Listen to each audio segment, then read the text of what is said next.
नटखट films Nawada. Recording by नटखट films Nawada.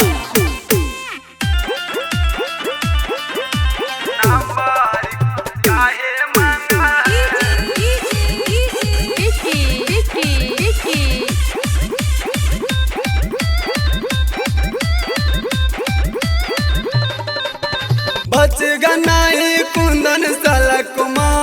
तुम्हारा राया बच गनाई कुंदन सलक तुम्हारा राया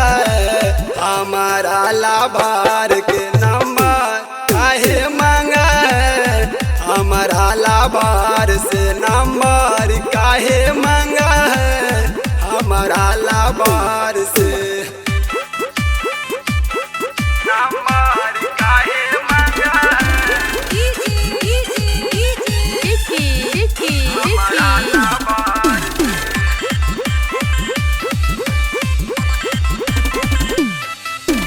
आशा खुल जाए के रास्ता रोक देंगे हम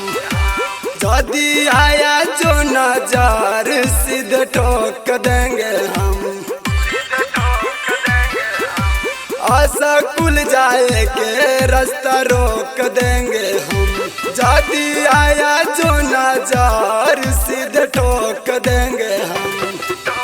साथ जीने मरने का कसम हमने खाया है साथ जीने मरने का कसम हमने खाया है हमारा लाभार से नंबर काहे मांगा है हमारा लाभार से नंबर काहे मांगा है हमारा लाभार से।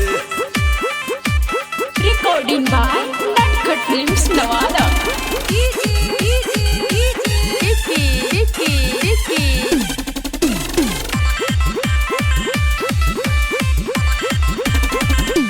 कोई लिया है ना पैदा कर गया मित को जुनून उसका मम्मी पापा के सामने भरेंगे मांग में से नूर